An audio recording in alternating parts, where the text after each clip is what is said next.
ನಮಸ್ಕಾರ ಸ್ನೇಹಿತರೆ, welcome back to my channel. ಸ್ನೇಹಿತರೆ, ಗರ್ಭಿಣಿ ಮಹಿಳೆಯರಿಗಾಗಿ ಕರ್ನಾಟಕ ಸರ್ಕಾರ ನೀಡುತ್ತಿರುವ ಪ್ರಸೂತಿ ಆರೈಕೆ ಯೋಜನೆ ಬಗ್ಗೆ ನಿಮಗೆ ಗೊತ್ತಾ? ಈ ಯೋಜನೆ ಅಡಿಯಲ್ಲಿ ಅರ್ಹ ಮಹಿಳೆಯರಿಗೆ ಸರ್ಕಾರದಿಂದ 4,000 ರೂಪಾಯಿ ಹಣಕಾಸು ಸಹಾಯ ಹಾಗೂ ಸಂಪೂರ್ಣವಾಗಿ ಉಚಿತ ಮಡಿಲು ಕಿಟ್ ನೀಡಲಾಗುತ್ತಿದೆ. ಸ್ನೇಹಿತರೆ, ಈ ವಿಡಿಯೋದಲ್ಲಿ ನಾವು ತಿಳಿದುಕೊಳ್ಳುತ್ತಿದ್ದೇವೆ ಈ ಯೋಜನೆ ಏನು, ಯಾರಿಗೆ ಈ ಸೌಲಭ್ಯ ಸಿಗುತ್ತದೆ, ಮಡಿಲು ಕಿಟ್ನಲ್ಲಿ ಏನು ಇದೆ, ಅರ್ಜಿಯನ್ನು ಹೇಗೆ ಹಾಕಬೇಕು, ಈ ಎಲ್ಲ ಮಾಹಿತಿಯನ್ನು ಸರಳವಾಗಿ ನಿಮಗೆ ತಿಳಿಸುತ್ತೇನೆ. ಹಾಗಾದರೆ ವಿಡಿಯೋವನ್ನು ಸಂಪೂರ್ಣವಾಗಿ ನೋಡಿ, ಉಪಯುಕ್ತ ಮಾಹಿತಿಯನ್ನು ಇತರರಿಗೂ ಶೇರ್ ಮಾಡಿ.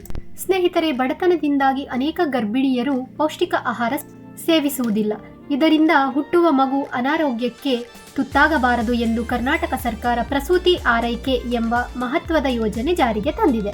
ನೀವು ಅಥವಾ ನಿಮ್ಮ ಮನೆಯಲ್ಲಿ ಗರ್ಭಿಣಿಯರಿದ್ದರೆ ಈ ಯೋಜನೆಯ ಲಾಭವನ್ನು ತಪ್ಪದೇ ಪಡೆಯಿರಿ. ಇದು ಕೇವಲ ಹಣಕಾಸಿನ ನೆರವು ಮಾತ್ರವಲ್ಲ, ತಾಯಿ ಮಗುವಿನ ಆರೋಗ್ಯ ಕವಚವಾಗಿದೆ. ಸ್ನೇಹಿತರೆ, ಈಗ ನಾವು ಯಾರಿಗೆ ಎಷ್ಟು ಹಣ ಸಿಗುತ್ತದೆ ಎಂಬುದರ ಬಗ್ಗೆ ಮಾತನಾಡೋಣ. ಸ್ನೇಹಿತರೆ, ಸರ್ಕಾರವು 2 ಹಂತಗಳಲ್ಲಿ ಹಣವನ್ನು ಬಿಡುಗಡೆ ಮಾಡುತ್ತದೆ. ಜಾತಿ ಮತ್ತು ವರ್ಗದ ಆಧಾರದ ಮೇಲೆ ಹಣದ ಮೊತ್ತ ಬದಲಾಗುತ್ತದೆ. ಸ್ನೇಹಿತರೆ, ನೀವು ಸಾಮಾನ್ಯ ವರ್ಗದವರಾಗಿದ್ದರೆ ಮತ್ತು BPL ಕಾರ್ಡ್ ಇದ್ದರೆ ನಿಮಗೆ 2,000 ರೂಪಾಯಿ ಒಟ್ಟು ಸಹಾಯಧನ ಸಿಗುತ್ತದೆ. ಹೇಗೆ ಎಂದರೆ, 1ನೇ ಕಂತು ಅಂದರೆ 1,000 ರೂಪಾಯಿ ಗರ್ಭಿಣಿಯಾದಾಗ ಮತ್ತು 2ನೇ ಕಂತು 1,000 ಹೆರಿಗೆಯಾದ ನಂತರ. ಸ್ನೇಹಿತರೆ, ನೀವು SC ST ವರ್ಗಕ್ಕೆ ಸೇರಿದವರಾಗಿದ್ದರೆ ನಿಮಗೆ 4,000 ರೂಪಾಯಿ ಒಟ್ಟು ಸಹಾಯಧನ ಸಿಗುತ್ತದೆ. ಜನನಿ ಸುರಕ್ಷಾ ಯೋಜನೆ ಸೇರಿ ಒಟ್ಟು 3,000ದಿಂದ 4,000ದವರೆಗೆ ಸಿಗಲಿದೆ. ಸ್ನೇಹಿತರೆ, ಈ ಯೋಜನೆಯ ನಿಯಮ ಏನೆಂದರೆ, ಈ ಹಣ ಸಿಗಬೇಕಾದರೆ ಕಡ್ಡಾಯವಾಗಿ ಸರ್ಕಾರಿ ಆಸ್ಪತ್ರೆಯಲ್ಲಿಯೇ ಹೆರಿಗೆ ಮಾಡಿಸಿಕೊಳ್ಳಬೇಕು. ಸ್ನೇಹಿತರೆ, ಉಚಿತ ಮಡಿಲು ಕಿಟ್ನಲ್ಲಿ ಏನಿರುತ್ತದೆ ನೋಡೋಣ ಬನ್ನಿ. ಹಣದ ಜೊತೆಗೆ ಸರ್ಕಾರಿ ಆಸ್ಪತ್ರೆಯಲ್ಲಿ ಹೆರಿಗೆಯಾದ ತಾಯಂದರಿಗೆ ಆಸ್ಪತ್ರೆಯಿಂದ ಡಿಸ್ಚಾರ್ಜ್ ಆಗುವಾಗ ಒಂದು ಸ್ಪೆಷಲ್ ಗಿಫ್ಟ್ ಬಾಕ್ಸ್ ಅಂದರೆ ಮಡಿಲು ಕಿಟ್ ಕೊಡುತ್ತಾರೆ. ಇದರಲ್ಲಿ ಏನಿರುತ್ತೆ ಗೊತ್ತಾ?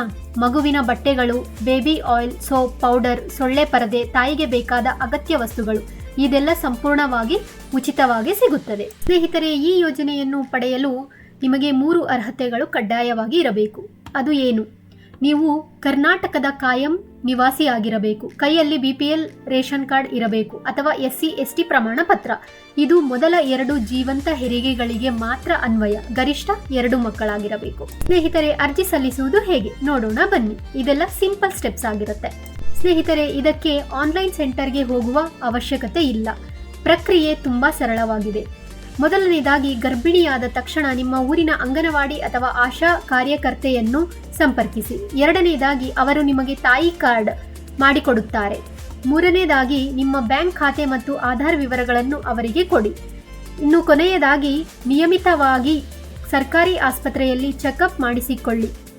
ಹಣ ನೇರವಾಗಿ ನಿಮ್ಮ ಖಾತೆಗೆ ಬರುತ್ತದೆ. ಇದಕ್ಕೆ ಬೇಕಾಗುವ ದಾಖಲೆಗಳೇನು ನೋಡೋಣ ಬನ್ನಿ. ತಾಯಿ ಕಾರ್ಡ್ ಅಂದರೆ RCH number, Aadhaar card, bank passbook ಅಂದರೆ ಇದು ರಾಷ್ಟ್ರೀಕೃತ ಬ್ಯಾಂಕ್ ಆಗಿರಬೇಕು, ಜಾತಿ ಮತ್ತು ಆದಾಯ ಪ್ರಮಾಣ ಪತ್ರ, ಕೊನೆಯದಾಗಿ ರೇಷನ್ ಕಾರ್ಡ್. ಸ್ನೇಹಿತರೆ, ಈ ಇನ್ಫಾರ್ಮೇಶನ್ ನಿಮಗೆ ಇಷ್ಟವಾಗಿದ್ದರೆ ನನ್ನ ಚಾನೆಲ್ಗೆ ಸಬ್ಸ್ಕ್ರೈಬ್ ಮಾಡಿ. ಧನ್ಯವಾದಗಳು.